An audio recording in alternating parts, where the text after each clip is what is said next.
आणखी 200-250 लोक होते, त्याच्यात तो सुप्रभूत म्हटलं होतं. प्रत्येकाला नाही समजते, कर्मफळ आणलेलं असतं ते पण समजेल. या मार्गावर आला ना तर दानाचा प्रश्न सांगतो. तुम्हाला जर हे प्राप्त होणार नाही ना तर फार महत्व आहे. दान दिल्याने पुण्य वाढतं, थेंब थेंब पडून बाल्टी भरते बर का. भिक्खूला दान केल्याने महान पुण्य फल प्राप्ती होते. कसं की दान करत करत तुम्ही दानाच्या जोरावर जन्म घेणार आणि राजा होणार, श्रीमंत होणार. तेव्हाही तुम्ही दानच करणार. भिक्षूला बुद्धावर श्रद्धा असणार. घरी एखादा आरत देईल आणि तुम्हाला घरी बसून मुक्त करून जाईल. नाही तर सम्यक संबुद्धाच्या कालखंडात तुमचा जन्म होईल आणि बुद्धाचे एक प्रवचन ऐकल्या शनी जाग्यावरच तुम्हाला मोक्ष निर्वाण प्राप्त होईल. दानाला एवढं महत्व आहे. भंतेजींनी सांगितलं, महास्थैरो भंतेजींनी सुमंतिस्थ भंतेजीने त्या दानाबद्दल. दानात 3 प्रकार सांगितलेले बुद्धाने. दानदायक, दान कंजूस, दानपती. कोणाला म्हणता दानपती? कोणाला म्हणता? जो हलकं भोजन खाईल भिक्षूला भारी देईल, जो हलकं वस्त्र वापरेल भिक्षूला भारी किमतीचे वस्त्र देईल, त्याच्याजवळ पैसे कमी असतील भिक्षूला जास्ती देईल, त्याला दानपती म्हटलेले. आणि दानदायक कोणाला म्हणतात? जो त्याच्यात जो जे खातो तेच भंतेजींना देतो, तो ज्या किमतीचे वस्त्र घेतो त्याच किमतीत देतो, त्याच्याजवळ जे पैसे त्याच्याच बरोबरीने देतो, त्याला दानदायक म्हणतात. दान कंजूस कोणाला म्हणतात? तो खिशात हात घालतो आणि 1 रुपया त्याला लागतो हातात आणि बाहेर काढतो, तो पण घामचा चिपकलेला असतो आणि बेरीज काय करतो? अरे आभीच जायचं नाही म्हणत, बरकत हे राहू द्या याला खिशात, त्याला दान कंजूस म्हणतात. हे लक्षात ठेवायचं.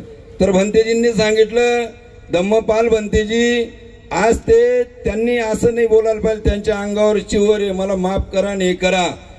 भिक्षूला कोणाच्या स्वाधीन केलेले नाही बुद्धाने. आणि आजचे उपासक भिक्षूवर नजर ठेवता. काय खाल्लं, किती खाल्लं? पूज्य भंते राजज्योतिजींनी सांगितलं, तुम्हाला अभ्यास नाही येतो, कारण भगवान बुद्धाने काही नियम शिथिल केलेले महापरिनिर्वाणाच्या टायमाला आनंद जवळ, आणि हे आणून विशाखाने मिळवून दिलेले. संध्याकाळी भोजन सगळी टाइम बेटाइम होतो आणि लोक अर्धावट अभ्यास करून तेवढीच उचल जीप ठोक टाळ्याला करता. असं नाही करायचं. आता हे तुम्ही आता तुमचं हे तुमची जबाबदारीवरच येतील भिक्षू. या मांडणी गावामध्ये तुम्ही भिक्षू संघाचे आधारे. भगवान बुद्धाने म्हटलेले की उपासक गृहस्थ्या कसा असला पाहिजे? तो विद्वान, भिक्षू संघाला मान देणारा, भिक्षूची यथायोग्य काळजी घेणारा, धम्म खाली धसत असेल तर वर उचलणारा असा उपासक असला पाहिजे. आता आमचे धम्मपाल म्हणते, मी भंतेजी म्हणता मी अनाडी आहे, मी असं आहे. हे चुकीचं आहे. त्यांचा अभ्यास नाही म्हणून बोलले ते.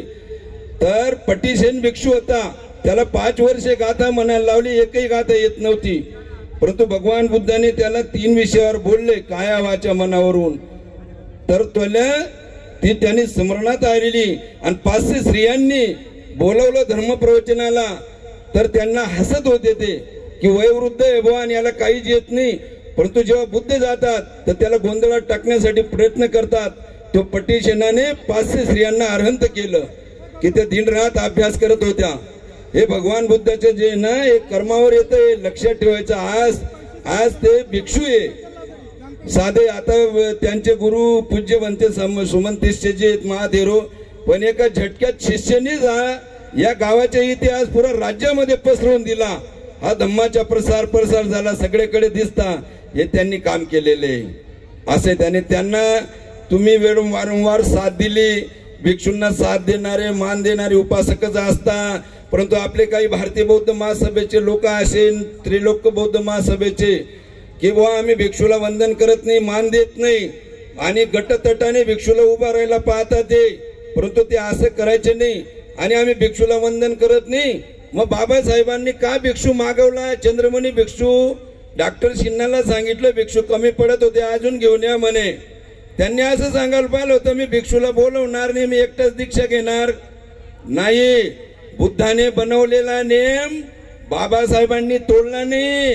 भिक्षूला असं बसवलं, मान दिला, हात जोडले आणि तिकडे तिबेटलाही तर आज आम्हाला मान मिळतोय. पण काही लोक भिक्षूवर आहे ना टीका टिप्पणी करतात, दुर्लक्ष. हे लक्षात ठेवायचं. हे असं करायचं नाही.